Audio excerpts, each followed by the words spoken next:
Hello, it's Scott Ramsey with our weekly video Bible study. And I hope you're ready to look at Ecclesiastes chapter 8. We're going to do the whole chapter, which sounds like a lot, but it's 17 verses, and we'll break it down. But I think we can cover this whole thing tonight. It's really the continuation of what I would call uh, Proverbs or wisdom from under the sun. It's the best that this character, the teacher, can come up with as far as wisdom without really counting on God. Now he will mention God here, but God is mentioned more as a fact of life than a person to whom you relate or a person whom you care about or who you listen to. And the idea is here that he's going to tell us how to live our lives wisely, but under the sun. This idea that God is a fact of life. He's not someone you relate to. He's not someone that you would depend on for wisdom. And so, and I'll show you an example of this a little later. I've got a passage in Psalms that I want to compare to a passage in this verse. I want to show you that in this chapter, you'll see that the writer is talking about wisdom, about earthly wisdom. And we'll compare a question he asks and the answer he comes up with really the same question being asked by one of the psalm writers and the answer that he came up with. And we'll see how different those answers are, because this wisdom is wisdom without reference to God. It's earthly wisdom. So let's read it. Some of the things you'll hear will sound at least partly true, but I think you will realize that all of it is incomplete. It is not a complete picture of life because it does not center around the person of God, like we see Psalms and Proverbs and these other books to do. But this is why this book was written this way. It was written this way on purpose to give us a picture of what mankind comes up with without God. What we come across as our own wisdom if we don't depend on God. We see a lot of that in this book. So let's look through it, starting with verse 1 of chapter 8. I'm going to read verse 1. We'll talk about it, and then we're going to read 3 more sections of this chapter. So chapter 8 of Ecclesiastes, verse 1. Who is like the wise man? Who knows the explanation of things? Wisdom brightens a man's face and changes its hard appearance. So here we see he's in favor of wisdom. He sees it as a good thing. But he comes at this with this rhetorical question. Who is like the wise man? Who knows the explanation of things? Well, we know the answer to that right away, don't we? Who knows the explanation of things? Well, that's God. But he doesn't see that. He's not counting that level of understanding. He's trying to answer these questions from an earthly viewpoint. And by doing so, he's giving us a look at earthly wisdom so that we'll recognize it in other people, and so we'll also recognize it when it crops up in ourselves. Because sometimes, even though you might know Christ, sometimes you and I might be tempted to fall back into earthly wisdom, to just see wisdom, or to try to understand things, as it says here, who understands the explanation of things. We might try to understand the explanation of things just by looking around and not understanding that God is involved in everything and that he is sovereign over everything. So again, he still has this mindset And we've seen these kind of uh, rhetorical questions before, where he'll say, who can answer this, or who understands this? Well, by asking that question, he is pointing out the fact. I think the writer Solomon, writing the character of the teacher, is pointing out that for a man without God, these questions are rhetorical. These questions don't have an answer that they can find. But when we look outside of a closed system focused on ourselves, we see that they do have an answer. And I'll show that example here in just a minute from the book of Psalms. But let me read the next section of verses. This is called Obey the King. So this is supposed wisdom about dealing with the government, or in this case, the king. Most of us today don't live under actual kings, so we kind of have to keep that in mind as we listen to this. This is verse 2 through 8. He says, "Obey the king's command, I say, because you took an oath before God. Do not be in a hurry to leave the king's presence. Do not stand up for a bad cause, for he will do whatever he pleases. Since a king's word is supreme, who can say to him, 'What are you doing?' Whoever obeys his command will come to no harm, and the wise heart will know the proper time and procedure. For there is a proper time and procedure for every matter." That reminds me of there is a time for everything. Remember that from chapter 3? For there is a proper time and procedure for every matter, though a man's misery weighs heavily upon him. Since no man knows the future, who can tell him what is to come?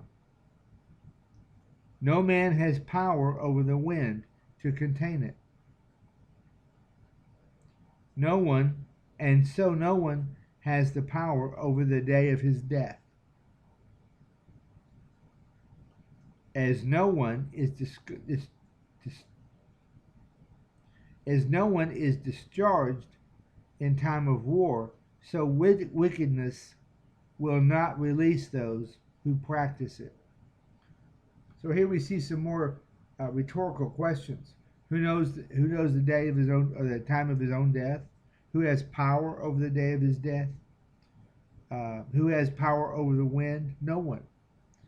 And of course, in a closed system under the sun, this is all true.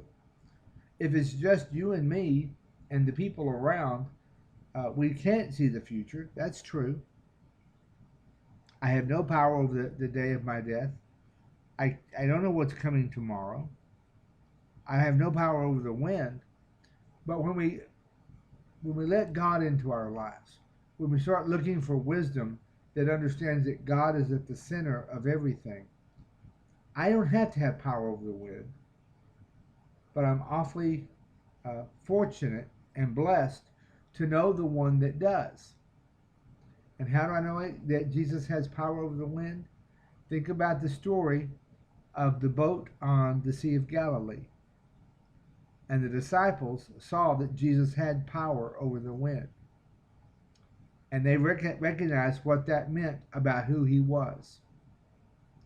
They recognized that he was not just another man, that he was actually God. But this way of looking at life doesn't take that into account. It just is looking around and saying, which one of us can understand this? Well, the answer to that is none of us can understand that. And so that first section I read there, verse 2, talks about obeying the king and talks about a wise approach to the king. Again, seeing the king as being in our closed system under the sun, the king is the authority. The government is the authority. Now, as I said, most of us don't live under a king today. In most of our government systems that we live under today, the people of the country are considered to be the sovereign of the government. We might have a president or a prime minister, a cabinet, a Congress, but the people are sovereign. So that's a little different from the time when this was written, when there was a king and the king's word was absolute. Now, I would say this: under this system, and looking at life as a closed system under the sun, it does, in a sense, in that system, make sense to always obey the king. But we know that there's a greater king. We know that there's a king who is a king of kings. And when you take him into account, when you recognize his place in your life, then everything you do with relation to your government, whatever kind of government it might be, becomes subject to the King of Kings. And so we see that, and we see the difference that can make in our life as we see God as being in control of everything. So let's go a little farther. Let's look at verses 9 through 14. And when we get to 14, I'm going to compare that verse to another verse. I'm sorry, that's going to be in 14. I'm going to read 9 through 14. And then when we get to 14, I'll talk about that a little bit. So this man is talking about looking around, trying to make sense of life. In verse 9, he says this: "All this I saw as I applied my mind to everything done under the sun." There's that phrase. "There is a time when a man lords it over others to his own hurt. Then, too, I saw the wicked buried, those who used to come and go from the holy place and receive praise in the city where they did this. This too is meaningless. When the sentence for a crime is not quickly carried out, the hearts of the people are filled with schemes to do wrong." Now, as I said before, sometimes this wisdom, this earthly wisdom, even though it's not complete wisdom, we can see something that kind of sounds like what we see in life today. And there's a lot of situations in my country, in the United States, where we're dealing with a rise in crime. It seems to be partly, not completely, but partly tied to the fact that we have a lot of people in the criminal justice system that do not want to put people in jail. They just don't think it's right. And so they don't put people in jail. And I would say this reminds me of what I'm seeing here in my Bible. Let me read it to you again. This is verse 11. "When the sentence for a crime is not quickly carried out, the hearts of the people are filled with schemes to do wrong." Something to think about. Although a wicked man commits 100 crimes and still lives a long time, I know that it will go better for a God-fearing man who is reverent before God. Yet because the wicked do not fear God, it will not go well for them, and their days will not lengthen like a shadow.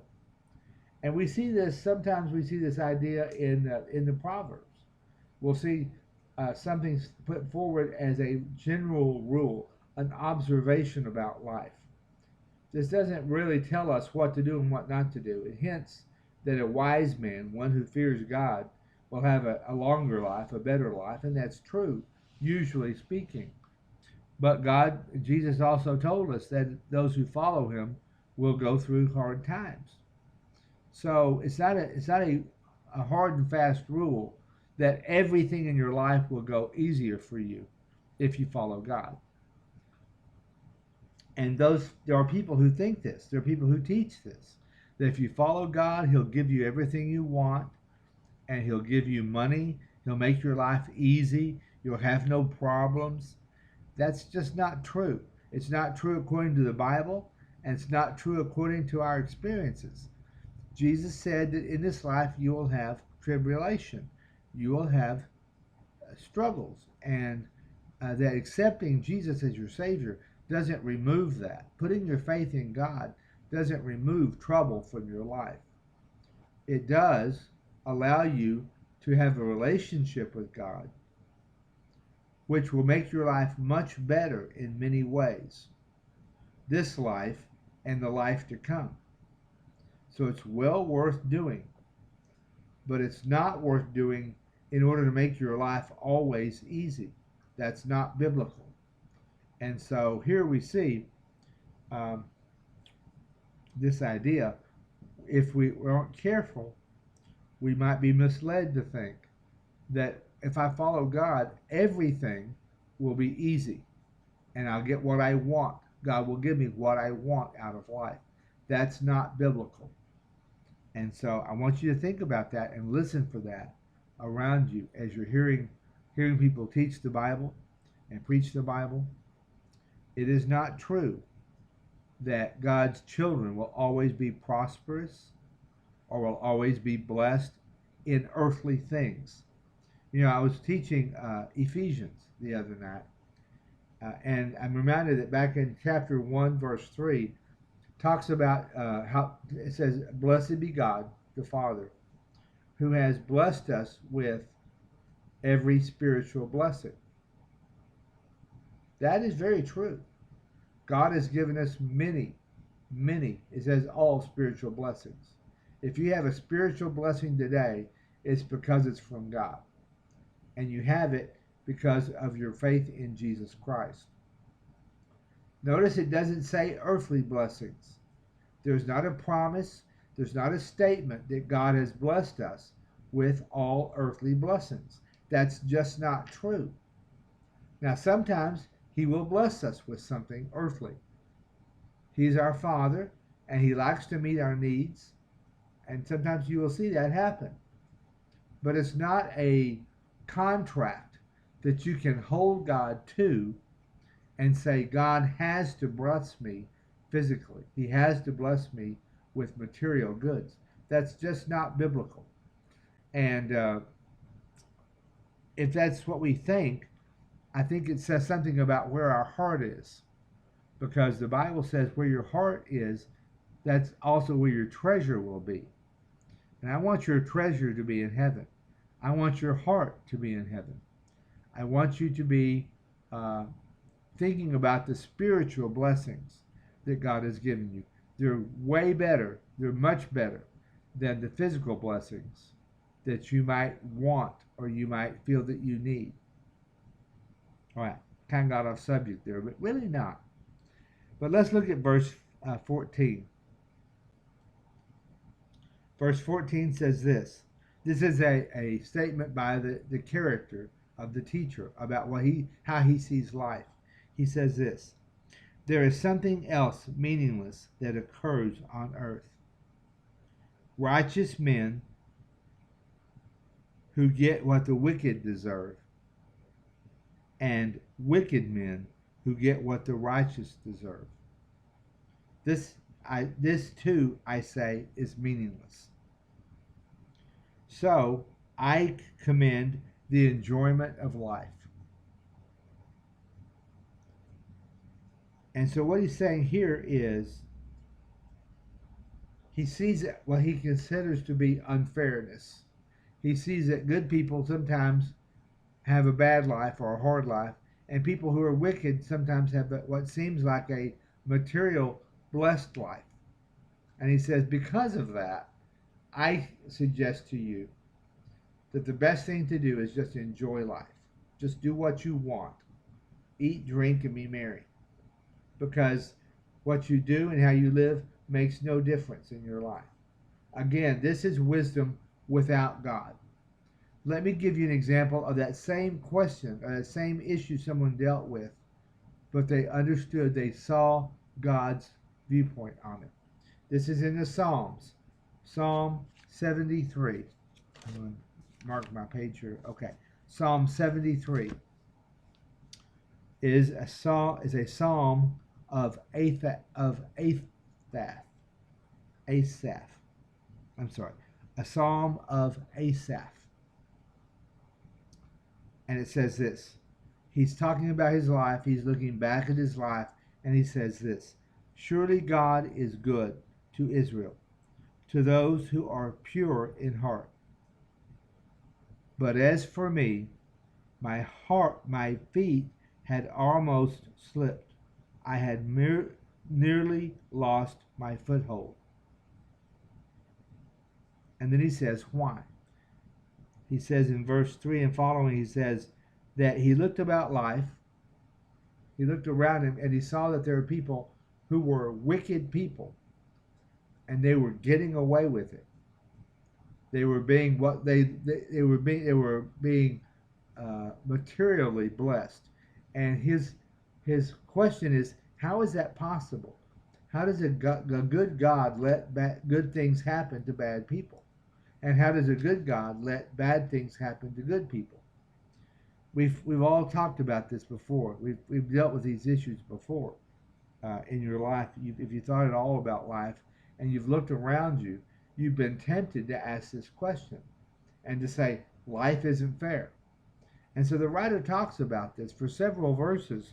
And he talks about the fact that he almost lost his faith in God because he saw something by looking around him that he couldn't understand.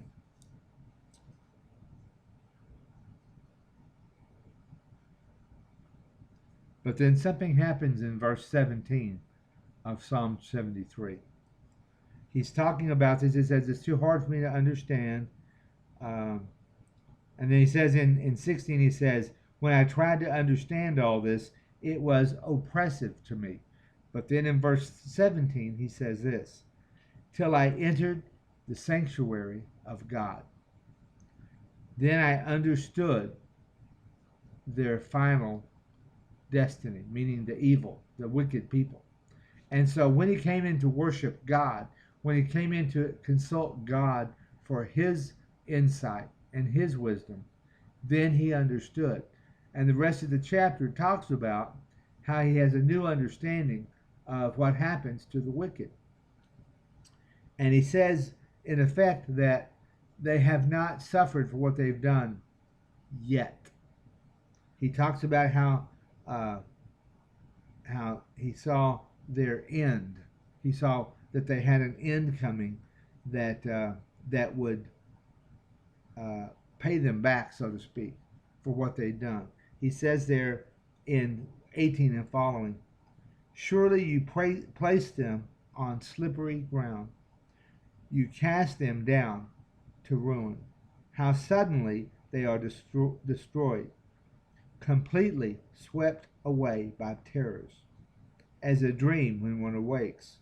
So when you arise, O Lord, you will despise them as fantasies.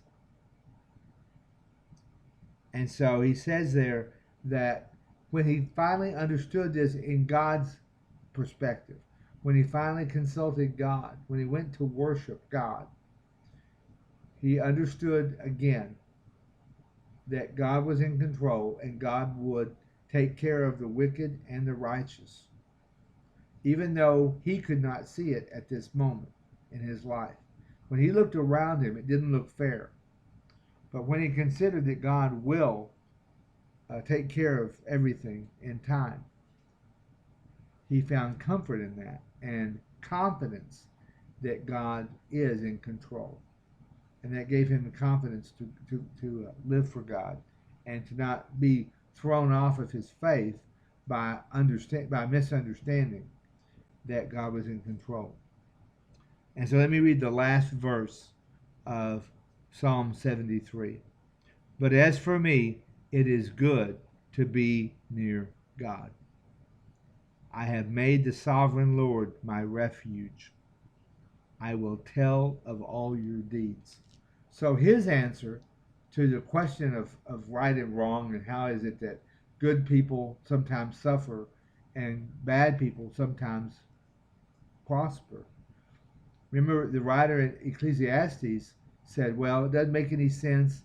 Just forget about it. Just do what you want to do. Just eat, drink, and be merry. That's all you can do. But here in the Psalms, this writer of the Psalms, Asaph, was able to see some wisdom. He saw a situation around him that didn't make sense, but he went into worship. He went into the tabernacle. It says he went into the sanctuary of God there in 17, verse 17. Then I understood their final destiny. And he talks about how God showed him that God is in control. So, with reference to this specific question, why is it that some people around us who are wicked seem to prosper, and some people around us who are good seem to be cursed or go through difficult times? The answer for us is, as those who follow God, who listen to God, we're not looking for an answer under the sun, we're listening to God. Our answer is just wait. It reminds me of something that Winston Churchill said. I may have shared this with you before. He would talk to people, his own people in London during the war when times were bad, when they were being bombed by the Germans. And he said this. He said, in the end, everything will be okay. If right now everything is not okay, that just tells you this must not be the end. And we need to keep that in mind. When we're tempted to look around and gain wisdom or try to figure things out on our own by what we see, we're only seeing one snapshot of time. God knows the end. He knows the future. He knows what's coming. As the writer said here about human beings, he said, since no one knows the future, who can tell him what is to come? Well, that's true as far as humans are concerned. But if you and I learn to rest in Jesus, the one who knows the future, the one who dictates the future, the one who's already been to the future, the one who walks in our future right now, Jesus. I can walk into the future. Why? Because as the song says, I know who holds the future.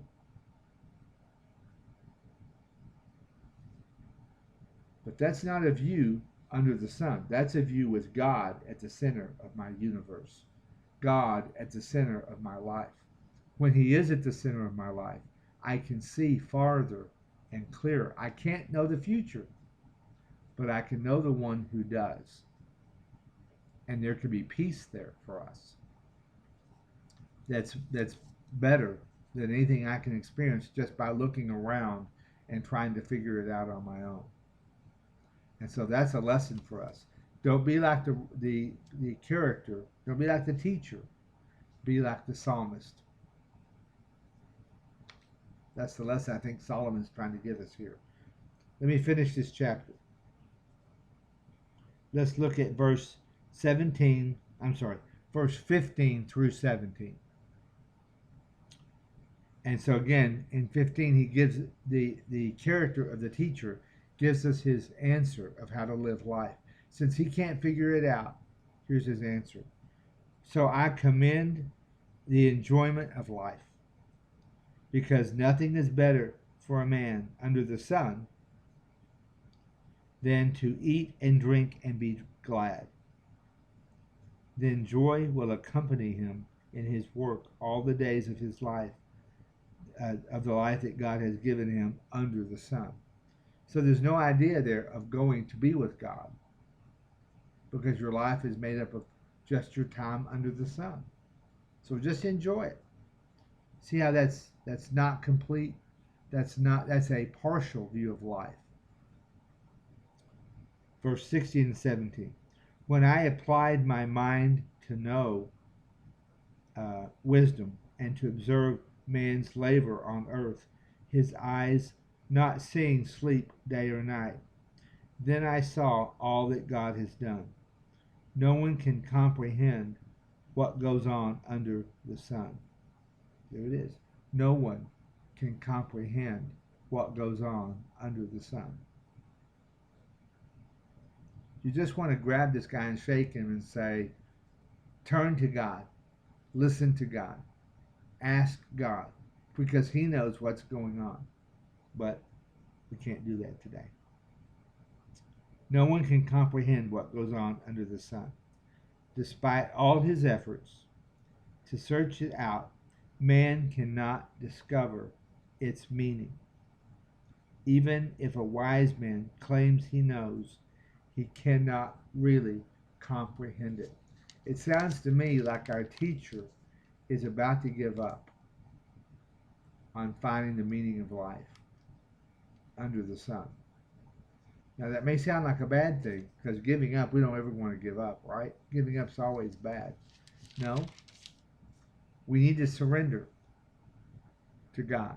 We need to surrender our efforts to figure it out on our own and to live life on our own and to live life as the center of our own universes. And it sounds to me like maybe, at least he's starting to understand that much. And he says here that no man can comprehend it. So that sounds like a low point, and maybe it is a low point, but sometimes a low point is followed by a high point. So we'll keep reading the book of Ecclesiastes and see what happens by the time we get to the last chapter. Next week, we'll be in verse 9. I'm sorry, chapter 9. Chapter 9 of Ecclesiastes. And I'm thinking we'll probably do the whole chapter. It's 12 verses. But be ready for Ecclesiastes chapter 9 next week. Read it this week. And keep in mind that if you're basing your life on what you can see by looking around, by observation only, you're going to be in the dark. But if you look outside of that system, if you look to God, He will help you make sense of your life and make sense of what you see around you. And He'll tell you what your purpose is and what your meaning is. That's what launched this search in the first place. Remember, he was looking for the purpose of life and the meaning of life. And by the end of chapter 8, he's come to the point where he's saying, we can't figure this out. But maybe that clears the way for him to look outside of himself and to do what the book of Luke chapter 15 talks about in the parable of the prodigal son. After the son had left his father and spent all of his inheritance and was living with the pigs and working with the pigs, it says, then he came to himself. And sometimes we have to live with the pigs a while before we come to ourselves. We come to a point of looking beyond just what we can figure out, what we see between us, that we can look outside of that and go. And it says there, he arose and went to his father. And that's what we need to do, is to arise and go to our Father and ask Him to make sense of our lives. Thank you very much. I will see you next week with chapter 9 of Ecclesiastes.